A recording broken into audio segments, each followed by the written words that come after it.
Hello students, analog to digital converter के discussion में आज हम पढ़ेंगे फ्लैश टाइप एडीसी या इसे पैरेलल कंपैरेटर टाइप एडीसी भी बोलते हैं।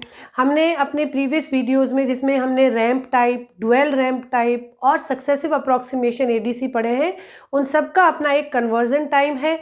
उस कन्वर्जन टाइम को मिनिमाइज करने के लिए हमने फ्लैश टाइप एडीसी बनाया है। हमने प्रीवियस वीडियो में जो हमने सक्सेसिव अप्रॉक्सीमेशन टाइप का एडीसी पढ़ा, उसमें अगर हमें एन बिट का कन्वर्टर बनाना है तो हम एन टाइम कंपैरिजन करते हैं और उस हर कंपैरिजन के बाद एक एक बिट को सेट और रीसेट करते जाते हैं।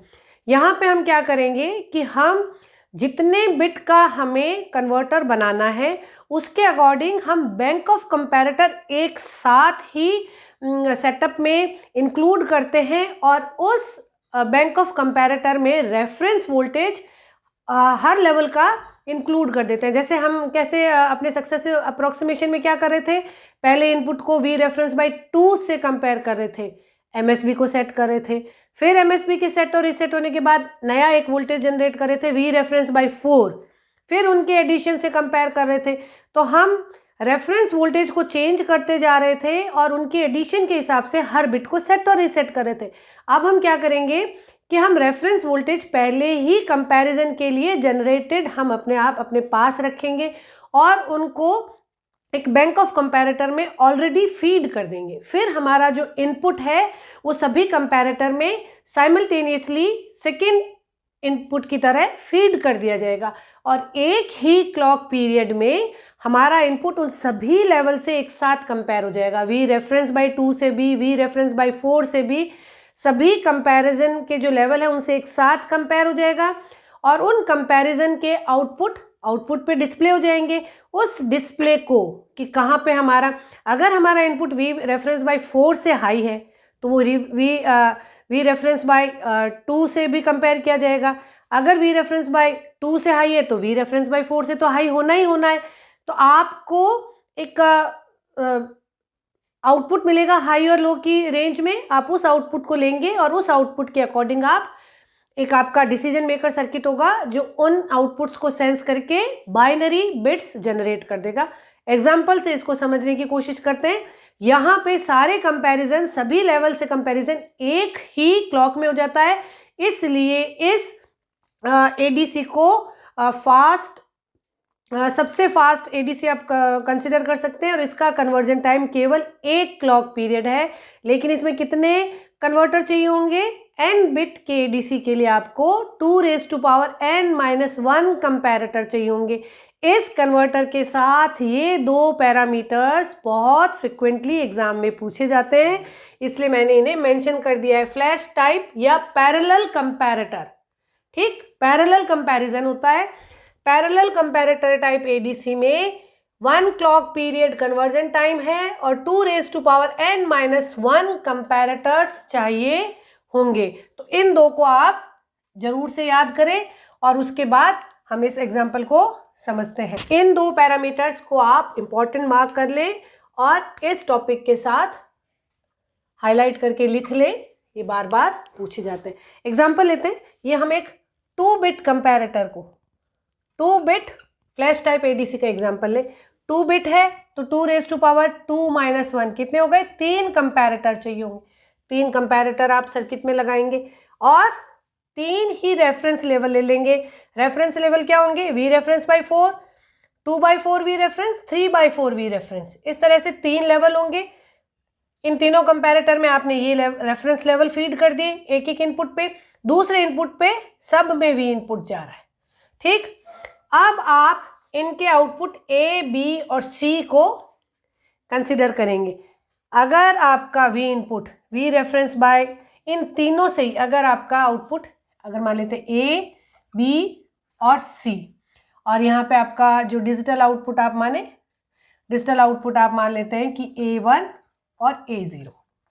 ठीक, क्या पॉसिबिलिटी है कि आपका वी इनपुट इन सभी से छोटा है, वी रेफरेंस बाई 4 से भी छोटा है, तो इन तीनों कंपैरेटर के आउटपुट 0 आएंगे, दूसरे में क्या होगा कि आपका जो वी इनपुट है वो केवल वी रेफरेंस बाई 4 से तो बड़ा है, इन दोनों से छोटा है, तो आउटपुट ऐसा आएगा। तीसरी पॉसिबिलिटी क्या होगी कि आपका जो वी इनपुट है वो वी रेफरेंस बाय 2 से बड़ा, इससे बड़ा होगा तो इससे बड़ा होगा ही होगा। बी पे आउटपुट आपको हाई मिल गया तो सी पे, जब बी पे आउटपुट हाई मिलेगा तो सी पे मिलना ही मिलना है, क्योंकि अगर वी रेफरेंस बाय 2 से बड़ा है तो वी रेफरेंस बाय 4 से बड़ा होगा। ये 2/4 क्या है, वी रेफरेंस बाय 2 है ना। इस पे इस कंपैरेटर का आउटपुट हाई है तो इसका हाई है। तीसरे में क्या होगा कि आपका जो इनपुट है वो इन 3/4 वी रेफरेंस से भी बड़ा है, 3/4 वी रेफरेंस से भी बड़ा है तो इन दोनों से भी हाई होगा। चौथी जो पॉसिबिलिटी है ये बनेगी, या तो हर कंपैरेटर से छोटा है, सभी कंपैरेटर का आउटपुट 0 0, एक कंपैरेटर से आपका वी इनपुट बड़ा है, 1 बिट हाई, इस तरह से 2 bit high, 3 bit high. A B C को देख के, ए बी सी के आउटपुट के हिसाब से आपकी ये जो आपका डिसीजन मेकर सर्किट है वो आउटपुट बिट्स, ये आपका आउटपुट है जो डिजिटल है। अगर तीनों 0 है तो ये 0 0 हो जाएगी, एक 1 है तो इसे 0 1, 2 1 है तो 1 0, तीनों 1 है तो 1 1। कंपैरेटर के आउटपुट, 3 कंपैरेटर के आउटपुट को स्टडी करके फाइनल डिजिटल आउटपुट दिया जाता है। ये डिजिटल आउटपुट नहीं है, don't get confused. In comparator के आउटपुट को स्टडी करके, टैली करके डिजिटल आउटपुट जनरेट किया जाता है। ये जो आउटपुट है वो एक डिसीजन सर्किट में जाएगा जो इन तीनों बिट्स के आउटपुट को देख के 1 और 0 जनरेट करेगा। उसकी 2 आउटपुट लाइन्स होंगी केवल। एक इसको और डिटेल में समझने के लिए 3 बिट का आप फ्लैश टाइप कंपैरेटर देख लीजिए। 3 बिट का अगर फ्लैश टाइप कंपैरिजन तो कितने कंपैरेटर चाहिए होंगे, 7, 2⁻³ - 1, 7 कंपैरेटर्स, 7 कंपैरेटर्स लगा दिए। सभी कंपैरेटर में एक इनपुट तो है वी इनपुट, और लेवल क्या होंगे, 7 कंपैरेटर से 1/8, 2/8, 3/8, इस तरह से 7/8। ये आप 7 रेफरेंस वोल्टेज फीड करेंगे। इन सभी कंपैरेटर के आउटपुट को आपने A7 से A1 तक नोटेशन दे दिया, ठीक है, A7 से A1 तक। पहले केस में कि हमारा जो वी इनपुट है वो वी रेफरेंस बाय 8 से भी कम है तो सभी कंपैरेटर का आउटपुट 0 आएगा। सभी कंपैरेटर का आउटपुट अगर 0 आएगा तो हम इसके डिजिटल आउटपुट को मान लीजिए, डिजिटल आउटपुट को मैं D2, D1 और D0 नाम दे देती हूँ ताकि आप कंफ्यूज ना हो। पहले हमारा जो डिसीजन मेकिंग सर्किट है वो इन सब के आउटपुट को देखेगा। अगर सारी ही बिट्स इस पे 0 मिल रही है, सभी कंपैरेटर अगर लो दे रहे हैं, सभी कंपैरेटर 0 दे रहे हैं, तो ये डिसीजन मेकर जो 3 बिट्स हैं D2, D1 और D0, ये तीनों 0 0 0 सेट कर दी जाएगी। 7 कंपैरेटर से आउटपुट 3 बिट का है, ध्यान दीजिएगा, ठीक है। अगर आपका इनपुट वी रेफरेंस बाय 8 से बड़ा है, केवल एक ही कंपैरेटर से बड़ा है, आउटपुट हो जाएगा 0 0 1। दूसरे कंडीशन कि वी रेफरेंस इंटू 2/8 इससे बड़ा है तो ये तो 1 होना ही है। दूसरा केस होगा कि इन दोनों से आउटपुट 1 1 मिल रहा है, आपका डिजिटल आउटपुट क्या हो जाएगा, 0 1 0। इस तरह से 8 केसेस के लिए जब आपका आउटपुट सारी बिट्स हाई होगी तो आपका आउटपुट ये सेट हो जाएगा। आई होप कि समझ में आ गया है कि किस तरीके से आप बैंक ऑफ कंपैरेटर को सेट करके सारे लेवल से एक साथ कंपेयर कर लेते हैं। जो आपने सक्सेसिव अप्रोक्सीमेशन में एन क्लॉक में किया उसको आप एक ही क्लॉक पीरियड में एक ही साइमल्टेनियस कंपैरिजन से, बस आपको इतने सारे कंपैरेटर्स लगाने होंगे। कंपैरेटर के आउटपुट्स को देख के आप एन बिट का जो बाइनरी डिजिट्स हैं उन्हें आप कैलकुलेट कर लेते हैं और ये आपके एनालॉग क्वांटिटी का डिजिटल आउटपुट हो जाता है। सबसे फास्ट आपका कंपैरेटर है।